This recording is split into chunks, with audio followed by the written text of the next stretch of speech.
movies to Park to Godzilla, Kong Skull Island, Jumanji. We're going to see all the film locations for that today. So I'll be talking about that. But also along the way, I will be sharing with you guys some of the history and background of this ranch. This place has a very rich heritage, a lot of history, and so I'm going to share some of that with you guys today. So for your guys' safety, we just ask that you guys remain seated while the bus is moving. Keep arms and hands inside of the bus at all times. And we are going to be stopping to get out and get pictures. So there are photo opportunities for you guys today. Again, where you'll be able to get out, get some pictures. I can take that for you guys. If you have any questions, feel free to ask, let me know. I'll be more than happy to answer any questions you guys might have, okay? Again, pictures or questions when we stop. Now, other than that, guys, sit back, relax, enjoy the ride, and we'll go ahead and start this tour now. And if you guys take a look over to your left, you're going to see our beautiful mountain. We call the mountain KUALOA. KUALOA. Oh. KUALOA means long back, and what it refers to is the ridge of the mountain there on your left that resembles the back of a dragon. So the highest point of this mountain, in case you're wondering, is approximately 1,900 feet. But at one time, the land of KUALOA was owned by King Kamehameha III.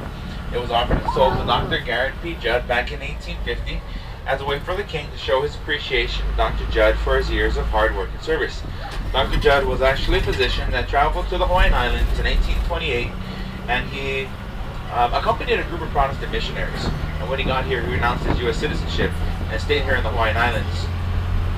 He loved the islands, fluent in the Hawaiian language, continued to serve the people as a doctor, and then was able to hold a few positions under the king. And so, again, Kamehameha III wanted to show his appreciation, sold him this land for $1,300 in 1850.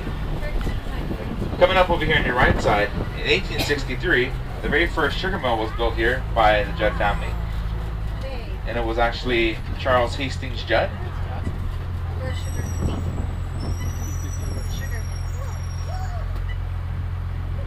So Charles Judd,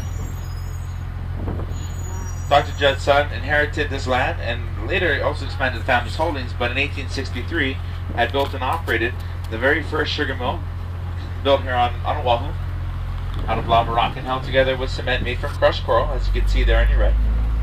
He operated the business with his brother-in-law Samuel Wilder. So they ran the business together for 8 years, but at the time Hawaii was going through a drought, so it was actually quite dry. Plus the soil wasn't suited for growing sugar.